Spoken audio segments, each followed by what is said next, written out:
Here finally starting on the disassembly of the 996 SuperHawk, and real quick I'm going with taking the fairings off first. We got the left side of, actually see I've got it loose already. Strictly of, at least on this bike when I picked it up, we had a Phillips head up here by the windscreen, and we had a 5mm bolt here and a 5mm bolt down there. And actually on this one, the side mirror actually bolts through here. There's two bolts. They come through. You can see them right here on this side. Let me see here, right there. You can kind of see on the other side. I've got actually a couple different nuts on there. So the guy who had this really has a mix of nuts on. But as soon as I took that last nut off on the mirror, the whole thing just fell off. So that's the left side. The right side is going to be the same thing. And then I'll deal with the front next. On the right side of the bike now, I'm going to take the fairing off. Just one little hint to help you take it off is there's only these two bolts, 5mm, like I said, on the other side holding it in. The turn signal is connected by two wires behind there. I can show you the left side. So it wants to just drop and pull on these, so I recommend leave the 5mm in loose, take the mirror out, and then you can kind of grab it. And these two are easy. It's basically you just push down on each of these tabs and they'll pop right out. More fairing stuff. Actually, this right side fairing, excuse me, came apart. You can see there's a tab here and a tab there, and they go in these two slots. So this one kind of goes in like that. Kind of hard to see doing this one-handed.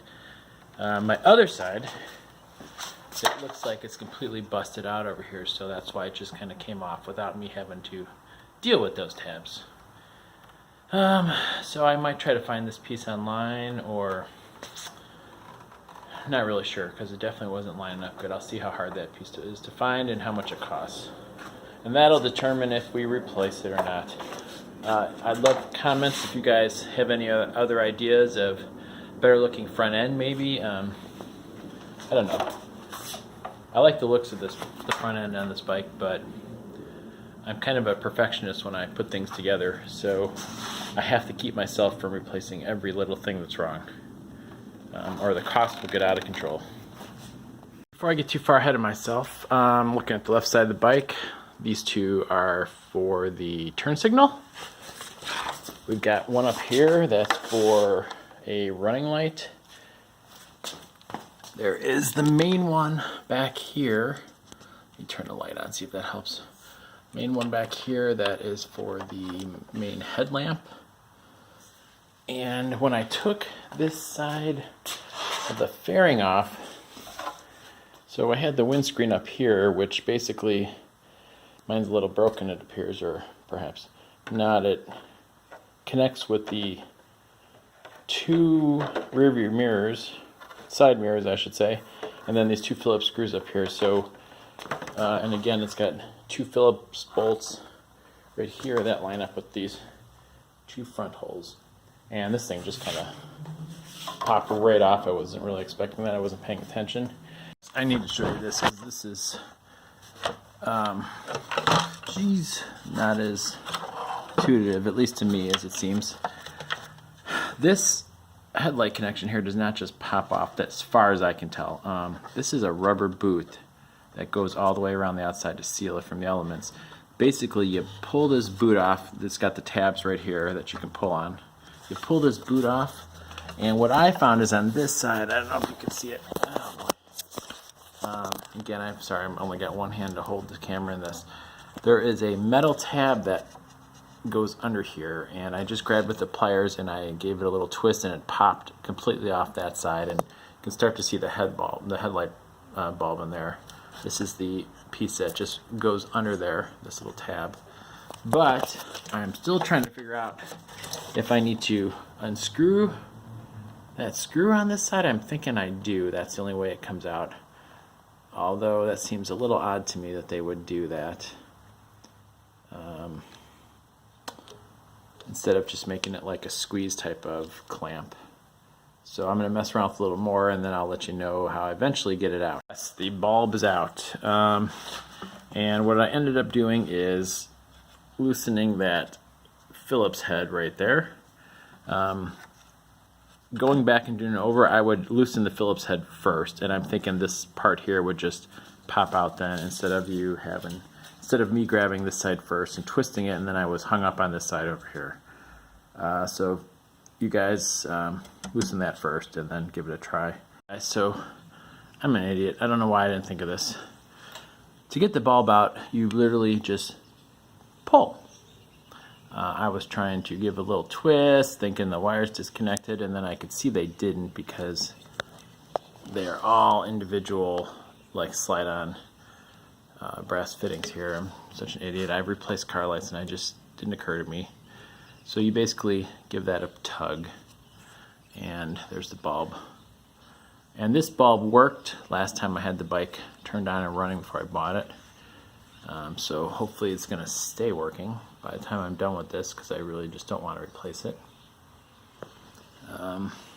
So I am actually going to remove the front fender, because over here from a while ago I have a pit bull stand that I'm hoping will help lift the front end up, just to get the bike a little higher to help me. My knees and back hurt all the time, so especially my knees.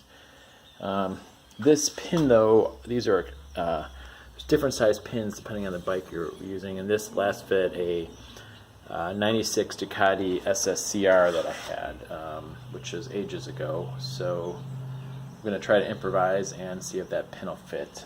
It's a little loose, and basically what that does is that slides up into this hole right here. So the bikes have different diameters, and you put that in, use a kind of lever, and it just pops the whole front end up and holds the bike steady and lifts it up. So I'm going to try that. Check that out. The fairing, or I'm sorry, the radiators seem to be in decent shape, man. I'm really kind of surprised condition of the rest of the bike. The radiators seem fantastic, which I'm really happy for, because those are not cheap. I do have a coolant leak from the Overflow reservoir right here. I've been watching eBay. I cannot find a new one for the life of me. I'd love to get a new one. I'm only finding used ones anywhere from 10 to like 20 bucks. So I wish they had new, because I'm willing to pay the extra, because I do not want to put old plastic back in and have to go through any of this. I'll probably hit the Honda dealer up and see if they can order me one if it's a reasonable price. And on the other side here, this is the other radiator. Again, it looks to be in really good shape. None of the fins are bent. Everything looks really good, so I'm really happy about that. Alright, I'm going to take the front fender off. Okay, front fairing is off. What in the heck is this stuff? It looks like it just peels off. No idea. Is this a wrap? I have no idea. I've never dealt with a wrap before. It was kind of behind the fork areas there. You can see it. No idea what that stuff is. But fender came off. This guy had a sticker on it here in that spot. You can kind of see the dull and shiny spot. He took the sticker off. So this needs to be redone. I also need 5mm bolt here. This head was totally stripped out. So I'm going to have to get one of those. All the other ones are okay. So this is really simple, but I'm going to show you anyway. Horn removal. It's a 12mm bolt. 12mm bolt, and it goes right there. Right there, right in front of the, I don't know what that hole, the steering stem, where the steering stem hole is right there. It goes, sorry, jeez, help if I look at the camera. Right there, the steering stem hole. So 12mm bolt. I'm taking this out of the way strictly because I'm going to try to use this pit bull stand. And if it doesn't line up right, I don't want to crush the horn. So, only reason. So I figured as long as I had the thing out, might as well show you. I'm just trying to give myself clearance. I'm not sure how these cables should really run either for best routing. This guy added stainless, the steel braided brake lines, front and rear. The rear one and the clutch, actually, now that I look at it. The Front and clutch look well, but as long as we're on this topic, let me show you the rear is going to have to come off. He has got it doing almost a friggin' 90-degree bend right here. It's in the way of the rear shock, and you can see it's just too long. The thing is not the right cable. It's actually a Galfer name brand line. It's just the wrong size. So we are going to fix that for sure when putting this back together. But we're going to give the pit bull stand a try and hopefully not tip the bike over, because I don't want to ruin these beautiful looking radiators that are not cheap to replace. So that's where we're at.